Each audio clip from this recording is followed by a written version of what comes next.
வணக்கம்.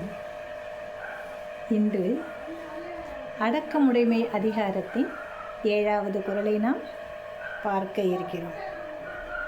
அடக்கமுடைமை என்பதை நான் ஏற்கனவே சொல்லியிருக்கிறேன். ஐம்புலன் அடக்கம் இல்லையா? ஐம்புலன் அடக்கத்தில் என்னென்னலாம் வருது? கேட்டல், சுவைத்தல், நுகர்தல், உணர்தல், பார்த்தல் இல்லையா? இவ்வளவு வகை இருக்குது. அப்போது வள்ளுவ பெருந்தகை எதற்கு மிகுந்த முக்கியத்துவம் கொடுக்கிறார் பார்க்கலாம். நாம் பேசுகிறோம் இல்லையா வார்த்தைகள், இந்த வார்த்தைகள் நல்ல வார்த்தைகளாக இருக்க வேண்டும். எந்த இடத்தில் நாம் பேசினாலும் நாம் பேசுவதை கேட்பதற்காக ஆர்வத்தோடு மற்றவர்கள் காத்திருக்க வேண்டும், அல்லது சொல்லுவதை காது கொடுத்தாவது கேட்க வேண்டும்.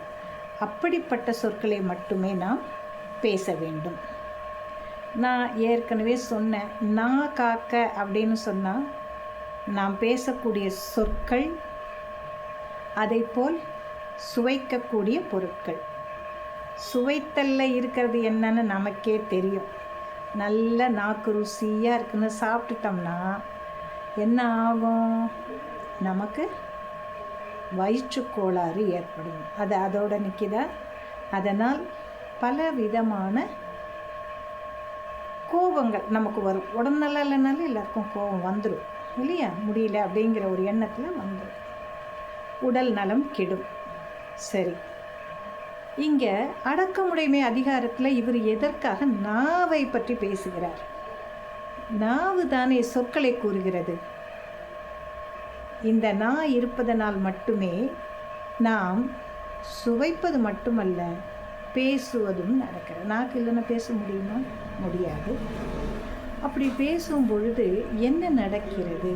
நல்ல சொற்களை நீங்கள் பயன்படுத்துங்கள். அப்போ அதுவும் அடக்கமுடைமையின் ஒரு பொருளாக கொள்ளப்படுகிறது. சரியா? நல்ல சொற்களை சொல்லினால் அது நாவடக்கம். ஒரு சபையிலேயோ இல்லை மற்றவர்களிடமோ நாம் பேசும் பொழுது தன்மையாக பேசினால் அதன் விளைவுகளே வேறு. கோபமாகவோ அல்லது சிடுசிடுப்புடனோ அல்லது வருத்தமாகவோ பேசினால் அதனுடைய விளைவுகளும் வேறு. இது எல்லாமே நல்லது கொடுக்குமானா தராது. இனிமையான சொற்கள், நல்ல சொற்கள், பணிவான சொற்கள், இவற்றை சொல்லும் பொழுதுதான் அடக்கம் என்பதன் முழு பொருளை நாம் உணர முடிகிறது. இப்பொழுது குறளை காண்போமா? யாகாவாராயினும் நாக்காக்க காவாக்கள் சோகாப்பர் சொல்லிழுக்குப்பட்டு. யாகாவாராயினும் நாக்காக்க காவாக்கால் சோகாப்பர் சொல்லிழுக்குப்பட்டு. யாகாவாராயினும் நாக்காக்க, நீ உன்னுடைய பார்வை மூலமாக காண்பதையோ அல்லது கேட்பதையோ அல்லது நுகர்வதையோ எதை வேண்டுமானாலும் நீ காக்காவிட்டால் போ, அதை பற்றி பிரச்சனை கிடையாது.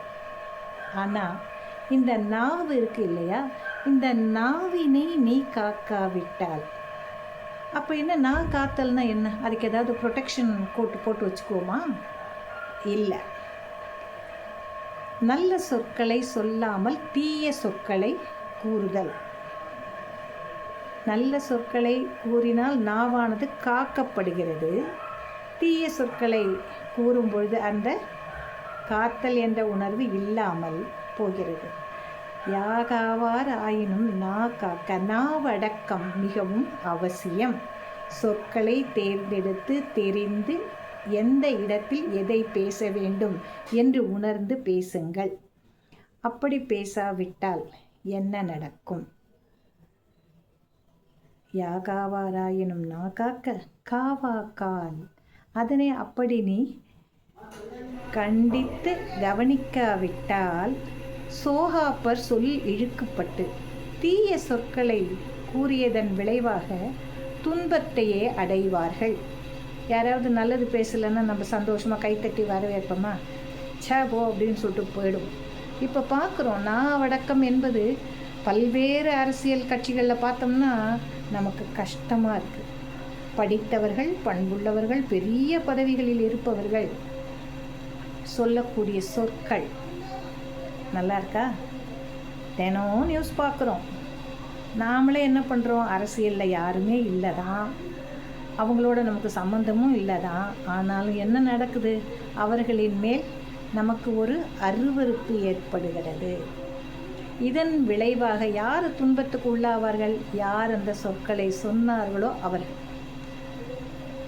இது எந்த விதத்திலுமே சிறப்பினை அவர்களுக்கு கொடுக்காது. ஆகவே நீ எந்த புலன் உணர்வுகளை அடக்குவாயோ காப்பாயோ அது அதைவிட மிகவும் பெரியது என்னவென்றால் நா காத்தல். நாவினை நீ நன்றாக பயன்படுத்த வேண்டும். அந்த நாவடக்கம் இருக்க வேண்டும். அப்படி இல்லாவிட்டால் தீய சொற்களை கூறியதன் விளைவாக நீ மிகவும் துன்பப்பட நேரிடும் என்று வள்ளுவ பெருந்தகை அழகாக விளக்கி கூறியிருக்கிறார். நாளை அடுத்தொரு குரலில் நாம் காணலாம். நன்றி.